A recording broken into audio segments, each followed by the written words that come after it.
Are you sleeping propped up due to vertigo and now suffering from neck pain and tension, maybe even low back pain? I've met so many patients who are sleeping propped up on 2 to 3 pillows due to vertigo for days or weeks, even months or years in some cases, and then developed neck pain, neck tension, neck stiffness, or back pain. In this video, I'm going to share my thoughts with you on the ins and outs of this important topic.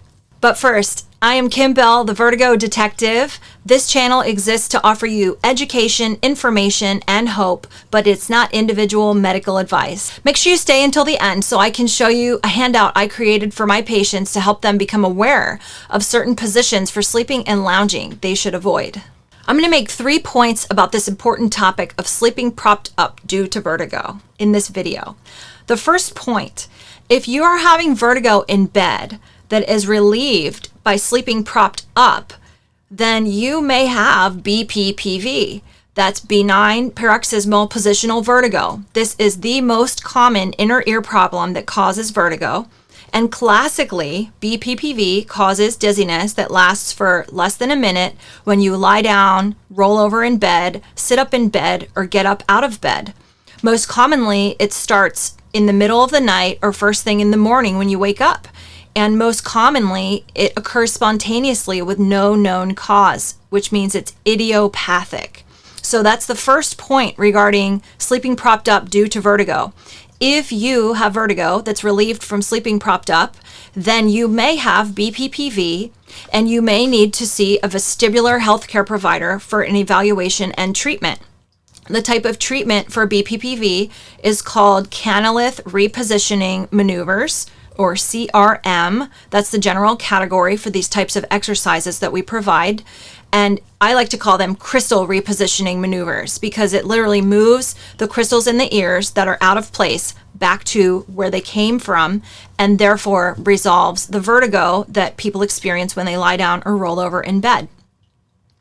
The second point about sleeping propped up due to vertigo is that if you have not sought proper care for BPPV, and you're trying to live with the vertigo, then sleeping propped up to avoid vertigo in bed can cause more problems. Specifically, neck pain, back pain, and even in some cases, cervicogenic dizziness. What does this look like? Well, this looks like someone that's probably had BPPV for quite a while and didn't know what it was or didn't know who could help them and didn't get advice from their doctor to see a vestibular provider. Maybe all they got was medication if they sought out care. And so they've just been avoiding the position that causes their vertigo for however long, weeks, months, or years.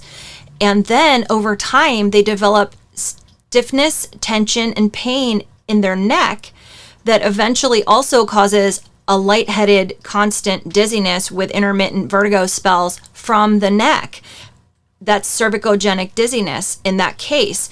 And in those cases, this can actually be a domino effect from having untreated and unresolved BPPV and then sleeping propped up for a prolonged amount of time in order to avoid triggering the vertigo, and then thereby developing neck problems from sleeping propped up that also pile on top and cause more dizziness and more vertigo spells.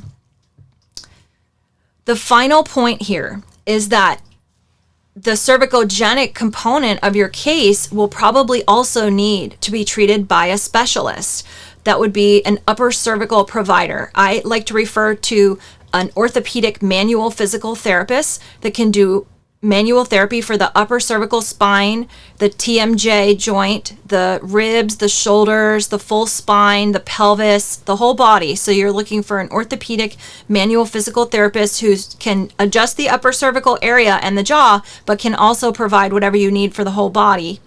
And or a chiropractor that specializes in the upper cervical area and can provide what you need for the whole body. So that would be a second type of specialist. So this is the key point here, which is if this sounds like you, then you may need to seek out care from 2 different specialty providers if you want to achieve a full resolution of your symptoms. Now, I don't know if that's possible in your case. I don't know all the details of your case, but many patients like this need to find a vestibular provider like myself, a vestibular physical therapist in their area to treat the BPPV component And then they also need to find a second provider to treat the spinal component of their case. So that would be the cervicogenic component.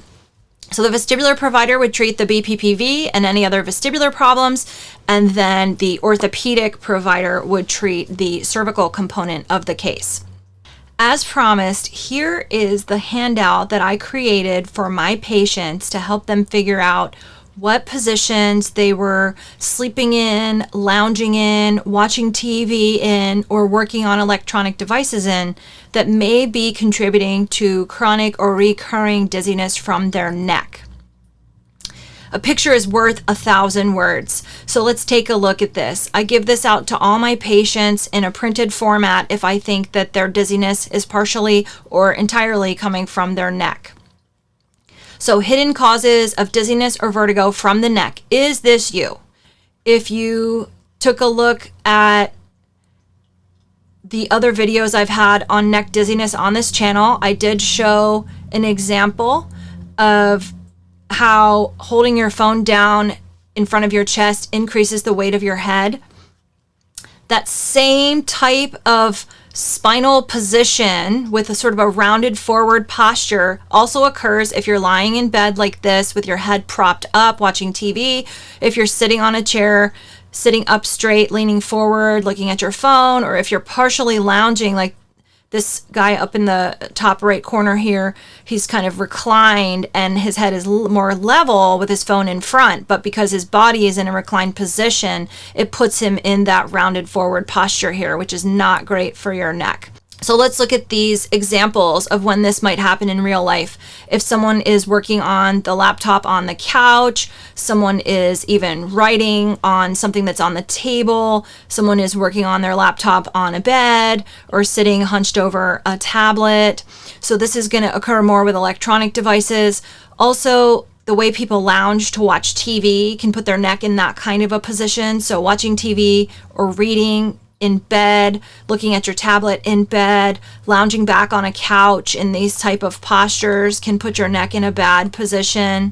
Also, what we call mermaid sitting, like this, puts your neck in a bad position, sort of in a side tilt in relation to the rest of your spine. Here's the examples of sleeping propped up that many patients do if they have the BPPV that's unaddressed and unresolved, and then therefore causing them neck-related problems over time. This is another example of sleeping propped up. Also, stomach sleeping is notoriously a trigger for dizziness related to the neck. Another thing would be a forward head type of posture, which I'm going to shoot another video on today. That's a whole separate topic, forward head posture. And that would occur if you get dizziness after, say, hunkering down over a bike for a long road bike event or a spin class. If your posture looks like this from the side where your ear is so far in front of your shoulder, or if you're leaning forward like this, working on a desktop. And so these are examples of forward head posture. Those also can cause dizziness from the neck. If you've been sleeping propped up due to vertigo, I hope this video was helpful, providing you some insights on the ins and outs of this important topic. The main thing is to talk to your own healthcare providers about the best way for you to sleep given your individual situation. And the moral of the story here is don't delay seeking proper care for vertigo so that you don't develop neck pain or back pain by sleeping propped up for too long. Let me know in the comments if this video hits home for you. See you in the next video.